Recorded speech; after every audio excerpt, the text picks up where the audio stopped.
hidratación. ¿Cómo es que debemos hidratar a los niños? Eso es lo más importante. Yo les decía al grupo anterior, ¿no? Con que ustedes sepan hidratar, yo ya me sentiría satisfecho. ¿Ya? Más un tratamiento de neumonía y de anemia, sí, yo diría ya, pues por lo menos algo más avanzado, ¿sí? Entonces vamos a ver ahora lo que es la enfermedad diarreica aguda, ¿ok? Muy bien, vamos a ver.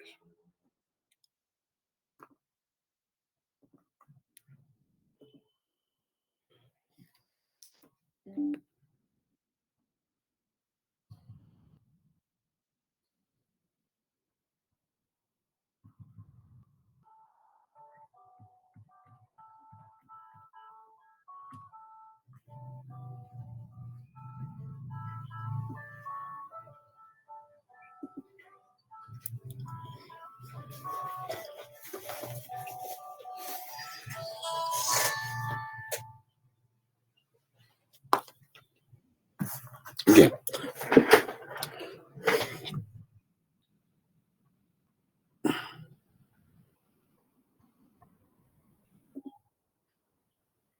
entonces vamos a ver cuál es la definición que tenemos respecto a la enfermedad diarreica aguda, ¿no? Como ustedes pueden ver, dice que la OMS define la diarrea como la evacuación de 3 o más deposiciones blandas o líquidas, o sea, una desviación de la consistencia misma de las deposiciones durante 3 o más días y menos de 14 días, junto con una disminución de la consistencia, como decimos.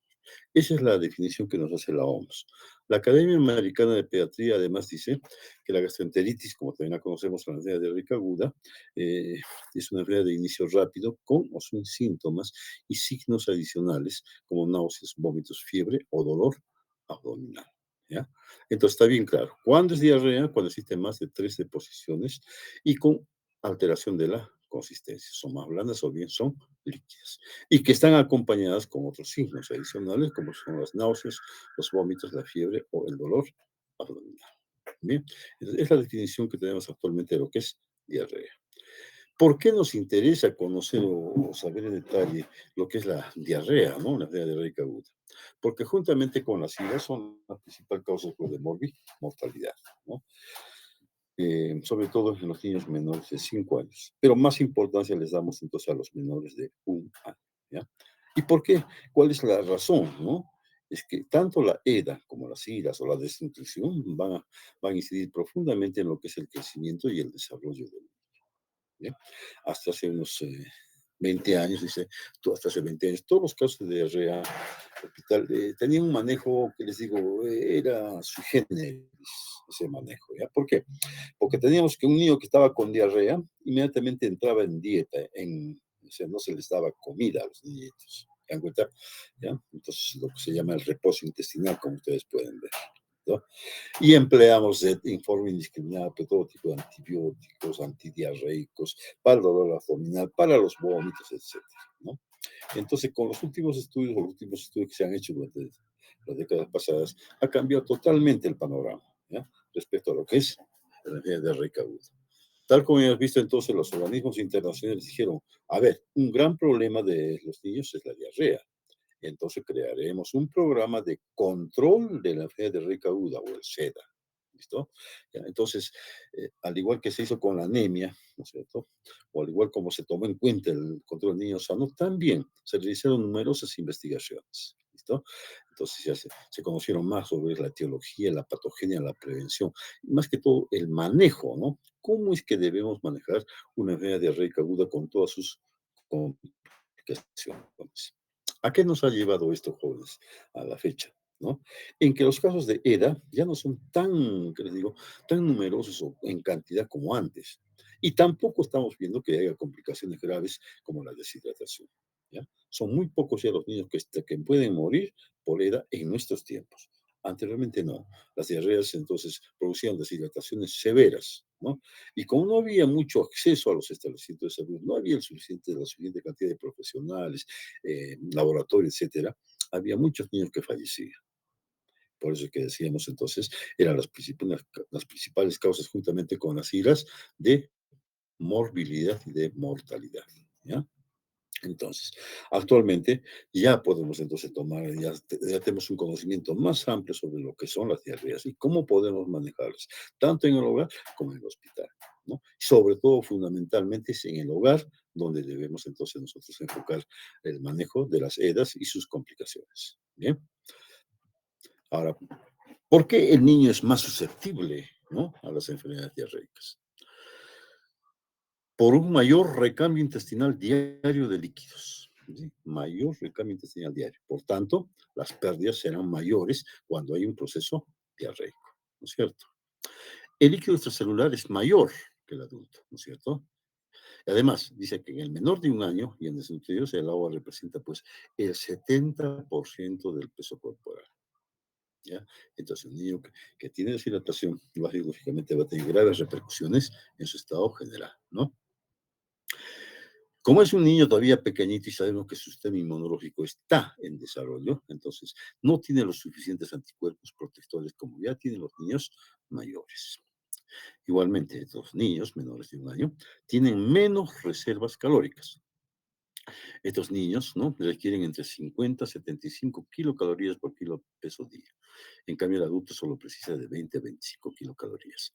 Entonces, como ustedes comprenderán, chicos, hay una estrecha relación entre lo que es la deshidratación y la desnutrición. ¿Ya? Son niños que no se están alimentando más. Bien, porque aparte de perder líquidos, estar perdiendo electrolitos, no se está alimentando, por tanto, ese niño entra en déficit energético, ¿no? Entonces se agrava el problema de la desnutrición, ¿ya? ¿Qué más? ¿Qué otra situación más el niño tiene en especial, ¿no?, para esto de las diarreas? Tienen una superficie corporal mayor. Por tanto, son más susceptibles a las pérdidas insensibles, ¿ya? Y están más expuestos a los microorganismos patógenos, ¿verdad? Son chiquititos, estamos hablando de los menores siempre de un año, aunque el programa nos toma hasta los 5 años, ¿no? Entonces, hay mayor contaminación fecal oral, tendencia a llevarse los objetos a la boca, ¿verdad? ¿No es cierto? Los, han visto los lactantes, ellos se llevan cualquier objeto que agarre e inmediatamente va a la boca.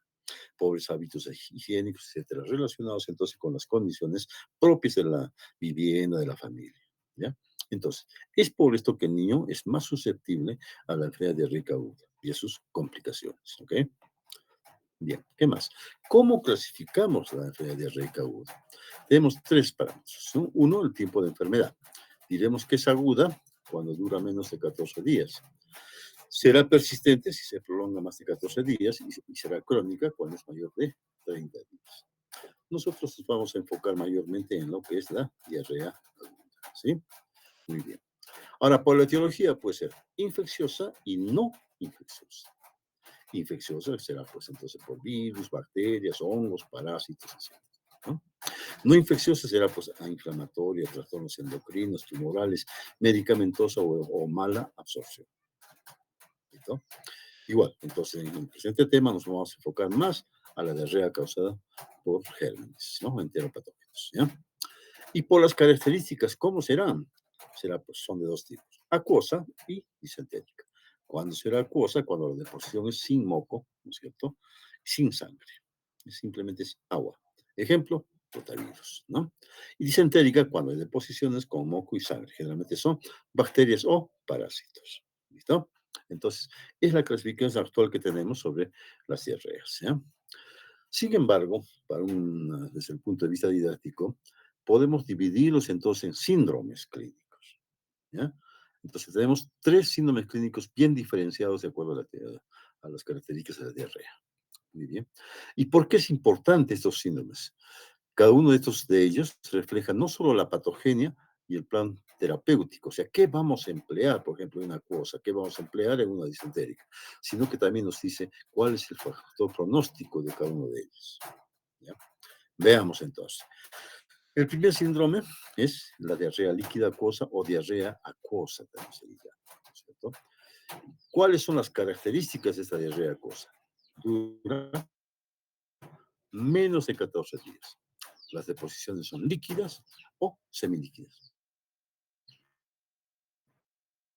y sin sangre, sin sangre. Hay inapetencia, irritabilidad, etc. ¿Cuál es la característica también de la diarrea acuosa? Que no dura mucho tiempo, son pocos días. 3 a 4 días y la diarrea desaparece. ¿ya? Los síntomas mejoran alrededor del segundo día de evaluación. Y el riesgo potencial, ¿cuál es entonces el principal riesgo acá? Es la deshidratación. ¿Qué más? Casi todos los gérmenes enteropatógenos pueden ser, ¿no? Pueden cursar con diarrea acuosa. Pero más que todo, y esto es importante, chicos, cuando hablamos de diarrea acuosa pensamos inmediatamente, en primer lugar, en el rotavirus.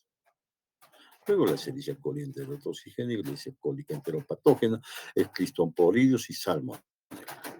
¿Ya? Salmonella, por decirles como un comentario, existe muchos casos de salmonella en nuestro medio, ¿no? Sabemos que salmonella es más, es una más característica, digamos, de los climas más templados, ¿no? ¿Ya? Pero acá en nuestro medio sí existe, ¿no? Bastantes casos de salmonella. Hubo una década, les digo, en que había muchísimos casos de salmonella que venían ¿de dónde? De Ayapiri, ¿ya? De la provincia de Melgar. Hicimos un estudio, por lo menos se trató de averiguar, y era que el agua venía contaminada con salmonella. Se tomaron todas las previsiones y ha bajado, ¿no? La incidencia de salmonella en Ayapiri, ¿ya? Muy bien. Entonces, ¿qué otra característica más en la diarrea acuosa, no es cierto? Ya hemos dicho cuál es principalmente por los rotavirus. Estos tipos de diarreas solamente podemos, o la podemos controlar solamente con la terapia de rehidratación oral. No necesitamos otros medicamentos. Solamente es evitar que se deshidrate o bien rehidratar si ya está deshidratado. Punto. ¿Ya? Entonces, la diarrea líquida acuosa es responsable, dice, del 80% de episodios diarreicos y el 35% de todas las muertes. Repito, actualmente ya no hay tantas muertes por enfermedad diarreica aguda, por rotavirus. ¿Ya? Bien, ese es el primer síndrome entonces, diarrea líquida acuosa o líquida aguda o diarrea acuosa. Luego tenemos otro síndrome que es la diarrea disentérica, característico, ¿no? Sangre visible a simple vista en las deposiciones y con moco, un aspecto que les digo claramente llamativo, ¿no? Maloliente, etc. Entonces los chicos están enfermos, ¿no? Están con fiebre, son tóxicos, tienen cólicos, tenesmos en el caso de las shiguelas, por ejemplo, ¿no? Y además a ver convulsiones, ¿no? Más graves como la deshidratación, incluso. ¿Cuáles son los genes principales? Repetimos entonces, tenemos la Shigella, perdón, Shigella, Campylobacter, Escherichia coli enteroinvasiva. Entamebi histolítica, repito una vez más, Yersinia y más raramente la Salmonella. ¿Cuál va a ser el enfoque de tratamiento en estos niños? Terapia, rehabilitación oral, vigilancia más estrecha, y acá sí empleamos los antibióticos. Fíjese entonces, por las mismas características ya estamos viendo cuándo debemos emplear antibióticos y cuándo no. En el primer síndrome es simplemente agua, líquido, ¿no? No es necesario antibiótica. En cambio, en el segundo síndrome disentérico ya acusa con moco, con sangre fétida, es un aspecto terrible. Ahí sí empleamos los antimicrobianos. Representa, dice, el 10% nada más de todos los episodios diarreicos, pero puede causar unas mayores complicaciones que pueden llevar a la muerte del niño. Felizmente es un aspecto que ya está superado. ¿Ya? Y por último, la diarrea persistente, que es una diarrea que comienza como una diarrea líquida acuosa o con disentería, pero que ya dura más de 14 días. ¿Listo? Hay pérdida marcada de peso. Ya entonces ya hay un problema, un componente nutricional.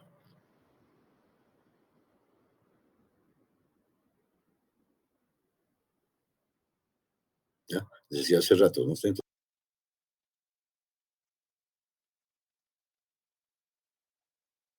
La etiología. Representa el 10% de casos, pero ocasiona, fíjese, hasta el 50% de muertes. ¿Ya? ¿Cuáles son los factores que van a intervenir, por ejemplo, para la diarrea persistente? Será la destrucción en primer lugar, la inmunocompetencia y las condiciones sanitarias, ¿ya? O las conductas inadecuadas en manejo de las diarreas agudas, ¿no es cierto? Cuando la mamá va donde donde el farmacéutico, va donde el técnico sanitario, inmediatamente le dan pues antibióticos, ¿no? Uso indiscriminado de antibióticos, ¿no es cierto? Y como decíamos al principio, cuando nosotros decíamos a los papás, no hay que entrar en reposo intestinal, no le va a dar nada, solamente agüita, nada más, y agua con sal todavía, ¿no? ¿Listo? Entonces era, que digo, otro factor para que se presente diarrea persistente. Como digo, pues solamente vamos a hacer la diarrea aguda. Bien. La etiología es amplia y variada, como verán ustedes. Hemos hablado de factores no infecciosos, que es un 10%, y factores infecciosos, que son del 90%. Entre los no infecciosos tenemos los fármacos, ¿no? Como los laxantes, los antiácidos, la colchicina, la levotiroxina, antibióticos digitáricos, etc. Y una serie de enfermedades o síndromes, el síndrome intestino irritable, la enfermedad inflamatoria intestinal, el cáncer de colon, la colitis, la enfermedad de Crohn, etcétera, etcétera. Pero más nos enfocaremos entonces a la etiología infecciosa. Bacterias, parásitos y virus. Son bastantes, como ven, ¿no? Campylobacter, que es el principal causa en adultos, Salmonella, ¿no? Shigella, muy común en nuestro medio por si acaso, las disenterías bacilares, ¿no? La Escherichia coli, el Vibrio, cólera, ¿no es cierto? El Clostridium difficile, ¿ya? La Yersinia, ¿no? Entre los parásitos, en nuestro medio también. En primer lugar, Giardia, muy común acá en Puno, Giardiasis. ¿Ya? Entamé-vistolítica, no mucho. Cryptosporidium, Isospora belli y Cyclospora. Y entre los virus, lo principal siempre es el rotavirus, principal causa, a nivel mundial, ¿no? El norovirus, el adenovirus y el citomegalovirus. Fíjense, entonces, hay una gama amplia, ¿no? Sobre agentes que pueden estar desencadenando la enfermedad. Las características morfológicas, sobre todo, chicos, de esa diarrea. Lo vemos luego. Y si hablamos por grupos etarios, decimos que menores de 1 año, ¿cuáles son los principales agentes? Rotavirus, norovirus, adenovirus y salmonela, fíjense, ¿no? De 1 a 4 años, rotavirus siempre en primer lugar, norovirus, adenovirus, salmonela, campylobacter y Yersinia, ¿ok? En mayores de 5 años tenemos campylobacter, salmonela y rotavirus. ¿Okay? Entonces, esa es la forma en que también podemos decir cuáles son los gérmenes de acuerdo al grupo etario. ¿Ya? Bien, de fisiopatología decía entonces que no vamos a entrar en profundidad, pero tenemos que saber que existen 3 formas. ¿Ya? Tenemos las diarreas por aumento de la secreción de agua y electrolitos. ¿Cuáles son los mecanismos que producen el aumento de la secreción de agua y electrolitos? Primero, las enterotoxinas y las citotoxinas. ¿Cuál es la función de las enterotoxinas y citotoxinas? Van a estimular la secreción intestinal. ¿Cuáles son esos gérmenes? Vibrio cólera, Escherichia coli enterotoxigénica, Salmonella y Clostridium. Otro mecanismo, los secretagogos químicos, ¿cierto? Cepas invasores de entamé histolítico. ¿Ya? Y el tercer mecanismo, regulación inmune, ¿sí? Es ahí donde se han logrado los mayores avances, ¿listo? Liberación de mediadores inflamatorios que actúan como secretagogos intestinales, mediadores de los mastocitos, ¿se acuerdan? La histamina, los leucotrienos, la serotonina. El factor activador de plaquetas, de las proteasas y del peróxido de hidrógeno, ¿no? ¿Cuáles son los genes que producen este mecanismo? Salmonella, Clostridium difficile. ¿Ya? Bien, eso es el primer. Segundo tenemos las diarreas por disminución de la digestión y absorción. Hay dos grupos aquí en esta forma, ¿ya? De diarreas. Primero tenemos el de renovación epitelial alterada. ¿Qué significa esto? Hay falla en la maduración que normalmente presentan los enterocitos, ¿no? Desde que migran de las criptas hasta la porción alta de las vellosidades. ¿Cuál es el germen principal? Es el rotavirus. ¿Listo? Entonces, falla en migración, ¿no? Y el segundo mecanismo sería la destrucción del epitelio, por 3 vías. Daño o lesión del borde en cepillo de Escherichia coli, Yersinia, Giardia y Cryptosporidium. A través de la producción de una citotoxina, la Shigella, ¿no? Y a través de la invasión del epitelio, Yersinia. ¿Ya? Entonces, estos mecanismos que van a producir disminución de la digestión y absorción. ¿No? Y por último tenemos las diarreas por alteración del tránsito intestinal, ¿no es cierto? Cambios, alteraciones o modificaciones de la actividad bioeléctrica y también la motora del intestino. ¿A qué contribuye esta? Que pues entonces aumente la eliminación de líquidos por vía intestinal. ¿Qué gérmenes producen este tipo de afecciones? Shigella, Vibrio cólera, Escherichia coli enterotoxigénica y virus. ¿no? Entonces, estos son los, desde el punto de vista, digamos, fisiopatológico. ¿Por qué? ¿Cuáles son las causas de una diarrea? ¿Por qué se están produciendo? ¿Bien? Ahora hablemos de los factores de riesgo. Repito una vez más, tan importante en pediatría es que ustedes conozcan los factores de riesgo. ¿Por qué es que ese niño se enfermó con diarrea? Entonces tenemos tres aspectos acá. Son aquellas familias, ¿no? Ustedes comprenderán que habitan, digamos, en zonas que no tienen agua potable. Realmente están tomando de los pozos, los ríos directamente. ¿Ya? Personas que viven en zonas con saneamiento ambiental deficiente, ¿no? Ha variado bastante. Ya no es como antes, ¿no? En años, en décadas pasadas, en que no había, pues, un adecuado sistema de eliminación de excretas. Entonces, se cobrarán los siglos, ¿no? Que empleábamos antes. Ahora no. Ya la gente, por lo menos, ya tiene sus depósitos para, para depositar las excretas, ¿no? Luego tenemos las zonas con inadecuada eliminación de excretas y residuos sólidos. Ustedes habrán escuchado hablar de los residuos sólidos.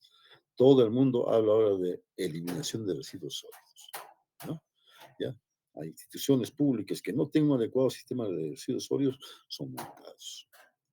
Entonces, actualmente el municipio provincial de Puno se ocupa de esto, ¿no? De la eliminación de residuos sólidos en la parte alta, la zona de Mi Perú, ahí están llevando nuestros residuos sólidos, ¿ya? Luego tenemos las zonas endémicas de parasitosis. ¿Dónde se esto? Pues más que todo en la selva, ¿no es cierto? En la ceja de selva y selva en nuestra región. Acá en ahora unos 10, 20 años se hizo un estudio de parasitosis.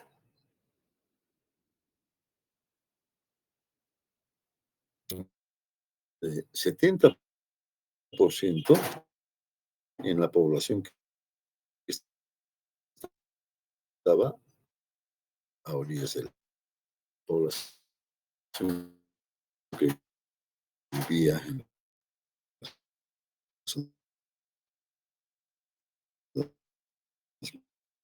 más el petróleo, dice el problema de derrame, y la actividad minera, desastres naturales, ¿no? Han visto lo que está de salud pública. Estamos rifados, pues, ¿no? Primero ha sido la pandemia, luego dicen el hogar de la niña y el niño. Importantísimo, ¿no? ¿No? Hacinamiento. Todavía tenemos este grave problema. Han visto ustedes, o no habrán conocido, en el campo sobre todo, una habitación o dos habitaciones sirven para todo, ¿no? Dormitorio, cocina, parque criadero de los cuyes, etc. ¿Ya? Zonas endémicas de zoonosis, ¿verdad?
tranquilito.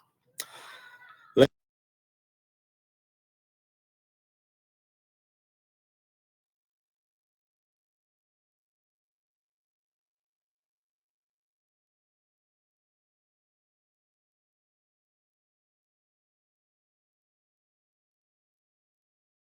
Doctor, se le cortó la exposición y ahorita no lo escuchamos. Está su micro apagado.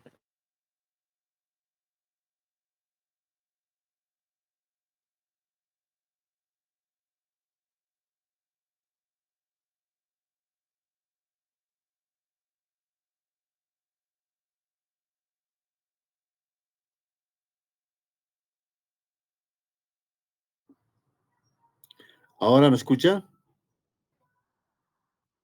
¿Me escucha? Sí, sí, doctor. ¿Por qué no me ha dicho más antes? Estaba hablando como loco ahí y ustedes no me escuchaban nada. Pues sí. Seguiremos, no puede ser donde estamos. ¿Ya? ¿Qué pasa, pues, muchachos? Tienen que dejar. Doctor, es que se le cortó de la nada, doctor, y se salió del Meet. Qué raro, ¿no? Bueno, seguiremos. Decíamos entonces, chicos, que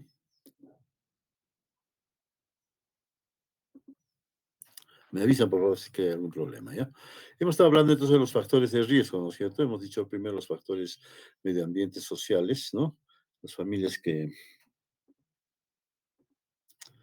habitan en las diferentes zonas que vivimos, ¿no es cierto? Que no tienen agua potable, un saneamiento ambiental deficiente, no hay una adecuada eliminación de las excretas, los residuos, etcétera, las zonas de parasitosis, que no hay los alimentos necesarios, aquellos con industria minera y otras industrias extractoras, que también son causantes de estos problemas, el hacinamiento de las viviendas de nuestras comunidades, las zonas endémicas de zoonosis, las familias con un nivel socioeconómico bajo, el bajo grado de instrucción y las madres adolescentes, ¿no? Ese era el primer grupo de factores de riesgo. Estamos acá en los estilos de vida e higiene, ¿no es cierto? Cómo es que nosotros debemos estar propiciando siempre el lavado de manos, el consumo de agua y alimentos que deben estar perfectamente lavados con agua potable, etcétera, la manipulación de alimentos, la inadecuada higiene personal, las prácticas de alimentación discretas, etcétera. La lactancia materna que es tan importante, ¿verdad? Por todos los factores beneficiosos que ustedes conocen. ¿Cuándo debemos empezar la alimentación complementaria? Siempre a partir de los 6 meses. No debemos dar antes. La vacunación, que es habrá que convencer a los papás de que tienen que vacunar sí o sí a sus niños, no usar en lo posible los biberones o fórmulas infantiles, solamente en casos necesarios, como vimos cuando hablamos de lactancia mixta. ¿Sí? Introducción temprana de leche de origen animal o vegetal, no introducir leche de vaca antes del año de edad, el contacto cercano con un paciente con diarrea, los viajes a lugares donde hay mucha incidencia de diarrea, ¿no? Sobre todo en aquellas zonas endémicas. ¿Sí? Otros factores de riesgo tenemos los factores relacionados a la persona misma. ¿Quiénes? Los niños y niñas menores de 2 años son más expuestos a las diarreas. ¿Ya? Los niños que están con desnutrición o anemia en cualquier grado. Y aquellos niños que tienen algún tipo de inmunodéficit primario o adquirido. Y por último, como factores de riesgo, tenemos los factores hereditarios. Los niños que tienen antecedentes de alergias, enfermedad inflamatoria intestinal, enfermedad celíaca o el llamado síndrome de intestino corto. ¿Ya? Entonces, fíjense, es una amplia gama de factores de riesgo que hay que tomar en cuenta en nuestros niños. No solamente para bebés, sino para cualquier otra afección. ¿Cómo es el cuadro? ¿Cómo vamos a hacer el diagnóstico? Entonces, primero será por el cuadro clínico, ¿cierto? ¿Cuáles son las manifestaciones clínicas de una diarrea? En el aparato digestivo tendremos entonces la diarrea misma, las náuseas o vómitos, el dolor abdominal, ¿no? Los gases tan frecuentes en el meteorismo, ¿no? Si se le hinchado la barriga, doctor, ¿qué hago? Desesperadamente vienen las mamás. El pujo y el tenesmo, ¿propios de qué enfermedad, chicos, se acuerdan? De la shigelosis, ¿no? Las disenterías, ¿ya? Pujo y tenesmo. Como síntomas generales en específico tenemos la fiebre, decaimiento, inapetencia, convulsiones, puede ser por la misma deshidratación. ¿Y qué tipo de deshidratación tiene que puede producir convulsiones? ¿No? Son las deshidrataciones hipertónicas. ¿No? Y de deshidratación, que lo vamos a ver con más detalle nosotros esto. ¿Ya? una clase aparte. Ahí vamos ya avanzando. ¿Qué vamos a tomar en cuenta? El sensorio alterado puede ser un niño irritable o por el contrario puede estar decaído, puede estar con tendencia al sueño, puede estar en letargia, puede estar en coma, la sed aumentada, el signo del pliegue, que también se llama el signo del lienzo húmedo, ¿no? Por reducción de la turgencia, la fontanela que está deprimida, la mucosa oral, la lengua seca, el llanto sin lágrimas, los ojos hundidos, taquicardia, pérdida de peso, llenado capilar lento, disminución, etcétera, etcétera, que lo vemos con calma luego, ¿ya? Entonces, estas son las manifestaciones clínicas en un niño que está con diarrea, ¿ok? Muy bien. Entonces, ¿cómo evaluamos a este niño que está con diarrea? Entonces, ¿para qué evaluamos en forma, que le digo, minuciosa? Para determinar la naturaleza y las características de la diarrea, ¿ya? La presencia o no de deshidratación y otros problemas que puedan estar relacionados. Tenemos entonces, en primer lugar, la historia clínica, que es muy importante, ¿no? ¿Qué debemos consignar en la historia clínica? La fecha, hora exacta de admisión, ¿no? Cómo está entrando, a qué hora empezó, no, a qué hora entró y cómo entró, ¿sí? El tipo de enfermedad, cuántos días ya está enfermo. Las características físicas, sobre todo de las deposiciones, ¿no? Dijimos la consistencia, la frecuencia, etcétera, ¿ya? La cantidad. Las fiebre o la presencia de convulsiones. Y si ustedes preguntan, ¿no es cierto? Están en la anamnesis, pregunta, dice, a ver, señora, ¿ha convulsionado fiebre? ¿Desde cuándo tiene y cómo tuvo la fiebre? ¿Con qué lo ha tratado la fiebre? Etcétera. La orina, importantísimo. Señora, ¿a qué hora ha orinado? ¿Hoy día orinó? ¿O cuánto orinó más o menos? ¿Poquito, harto, demasiado? No, las características, el color mismo, ¿no?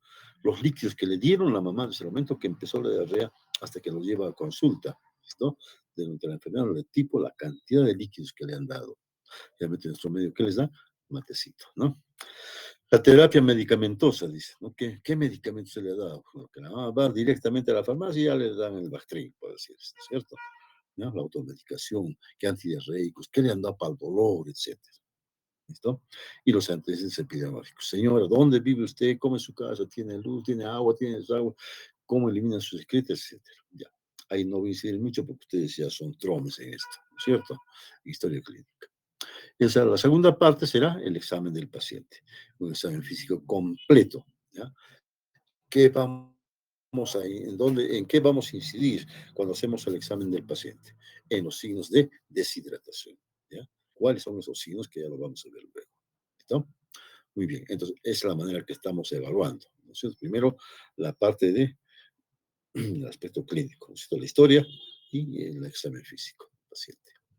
Pero también, entonces, es importante conocer que cuando hablamos de diagnóstico, ¿no? De una enfermedad diarreica aguda, lo tenemos que hacer en toda su dimensión, ¿ya? O sea, integral.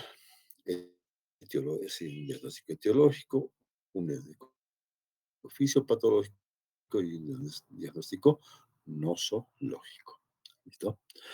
¿Cómo hacemos entonces el diagnóstico etiológico? Si pensamos que es virus, ¿qué habrá que hacer?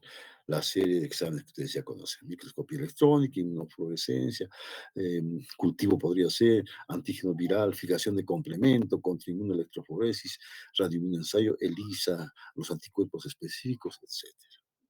¿Listo? Entonces, en la enfermedad bacteriana, ¿qué vamos a hacer? Identificamos las bacterias mediante cultivo, técnicas, ¿no? Serológicas y bioquímicas. Si nosotros hacemos citología fecal, nos puede orientar la presencia de una bacteria enteroinvasora. ¿Cuándo? ¿Cuándo decimos entonces que puede ser de origen bacteriano? Si cuando hacemos esta citología fecal o la reacción inflamatoria que llamamos, se encuentran bastantes polimorfonucleares. ¿Ya? Lo primero que se pide en un centro de salud es reacción inflamatoria. Se toman una muestra de heces del bebito, pues el mismo pañal, se lleva al microscopio y en 5 minutos ya tenemos el resultado, ¿no? Doctor, hay más de 100 leucocitos por campo. Ah, pues esto es probablemente, y lo más seguro es que sea bacteriano. Doctor, solamente de 5 a 10 por campo. Ah, no, es un de tipo viral. ¿Listo?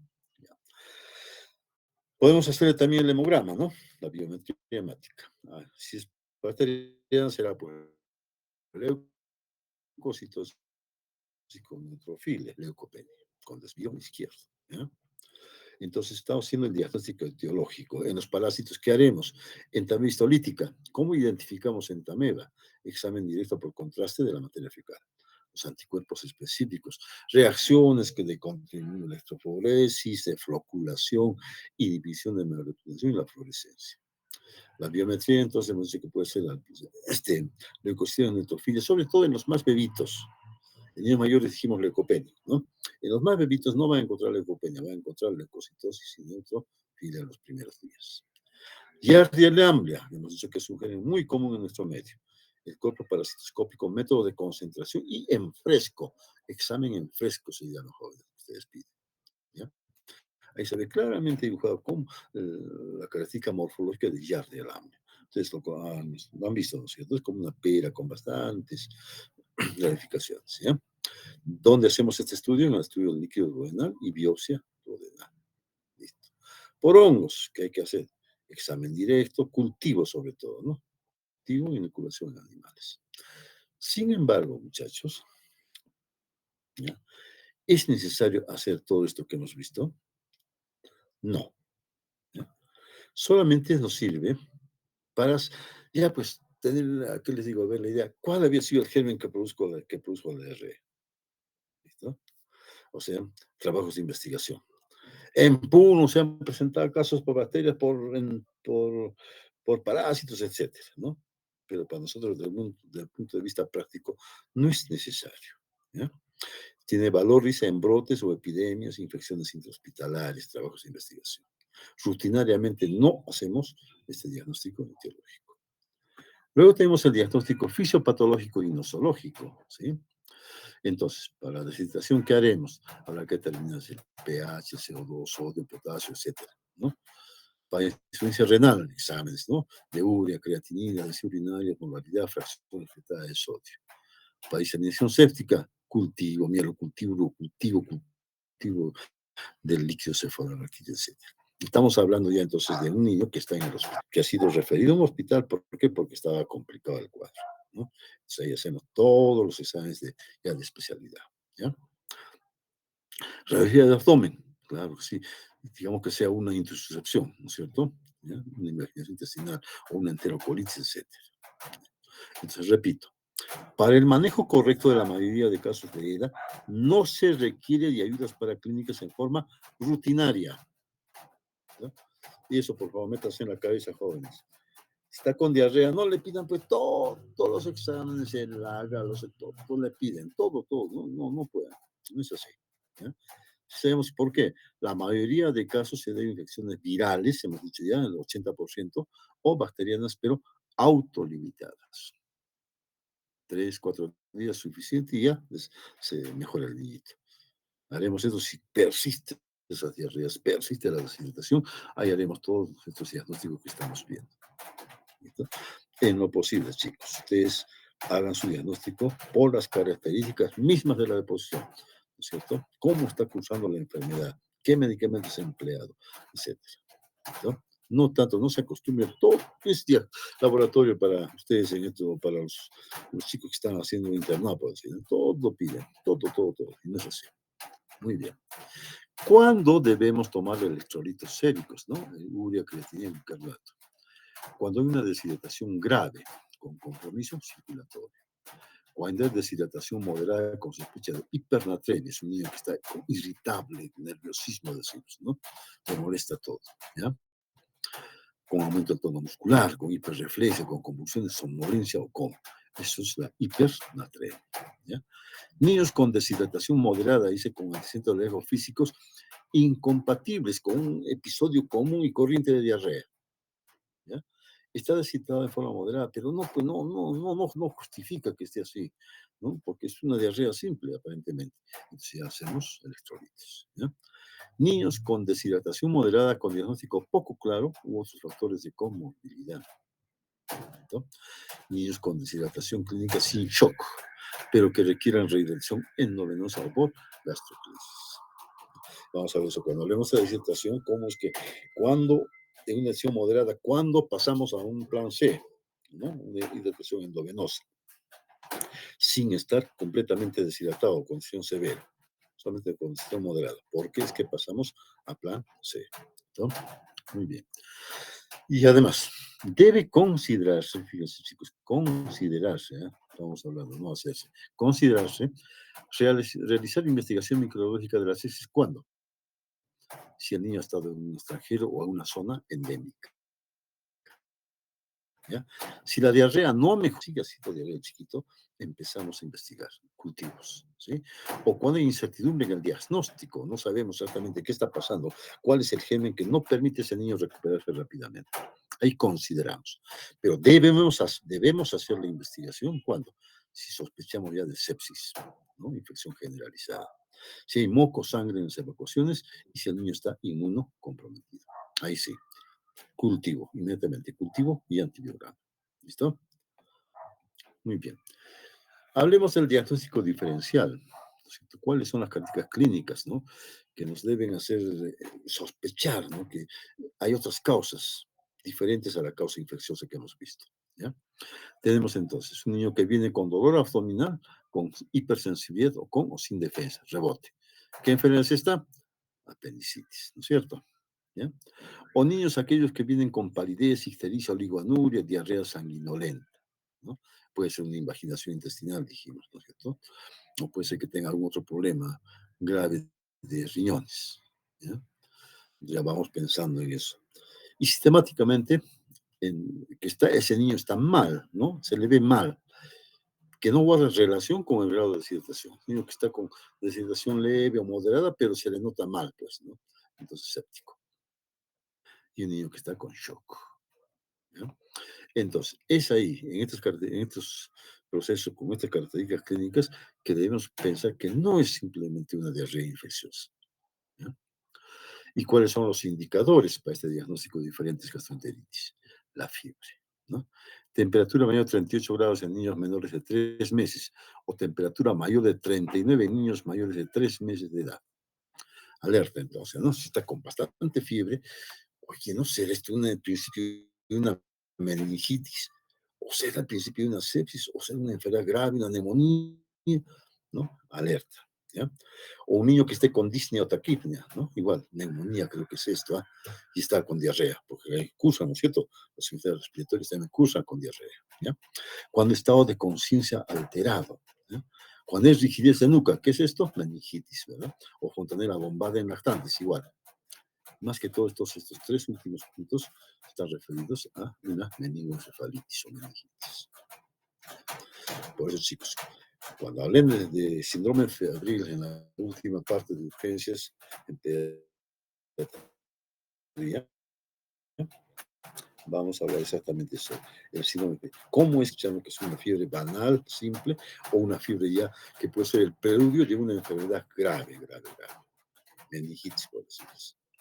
Igualmente, cuando el que no blanquea, ¿no es cierto?, de tipo alérgico, entonces, cuando hay sangre o moco en la evacuación, cuando el vómito es biliar, o cuando hay dolor abdominal grave o localizado, o distensión abdominal o rebote. Entonces, si encontramos cualquiera de estos signos, debemos pensar que no siempre puede ser una diarrea de tipo infecciosa. Otros cuadros, meningitis, una intussuscepción, una peritonitis, una apendicitis. ¿Ya? Entonces, en un niño con diarrea, con o sin vómito, con o sin fiebre, debemos tomar en cuenta los siguientes diagnósticos diferenciales en prioridad, ¿ya? Infecciones extraintestinales. Una rinofaringitis cursa con diarrea. Una neumonía también puede cursar con diarrea. Infección urinaria también puede cursar con diarrea. ¿Listo? O sea que no siempre es pues, el agente intestinal el que actúa, sino que es manifestación de otro cuadro, ¿ya? Ahora tenemos otro, las diarreas de etiología no infecciosa que habíamos visto, ¿no?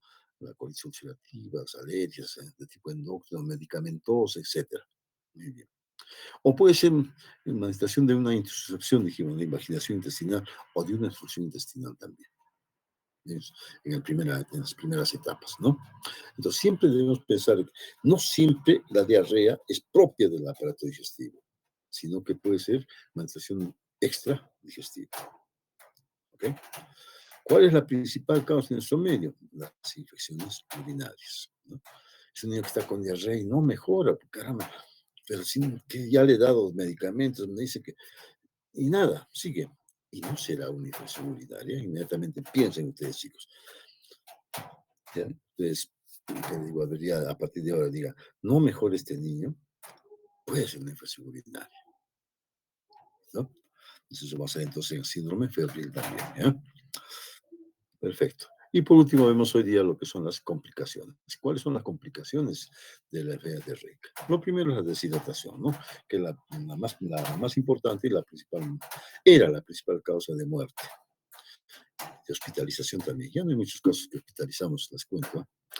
Otra complicación es la desnutrición, ¿no? O sea, varios episodios de diarrea, ¿no es cierto?, que van a condicionar, va a empeorar, ¿no es cierto?, un niño que estaba desnutrido. O sea, hay una estrecha relación entre diarrea y estado nutricional. Eso se llega a un círculo vicioso, ¿no? Va empeorando cada vez más la salud del niño. Hay diarrea, lógicamente agrava la desnutrición. La desnutrición va a producir diarrea y así. Ese círculo vicioso se va perpetuando. Y al final ese niño entra en graves problemas, ¿ya? Otra complicación es la intolerancia a carbohidratos. ¿Por qué? Por la lesión en borde de cepillo, ¿no? Sobre todo hemos dicho en los rotavirus, ¿no?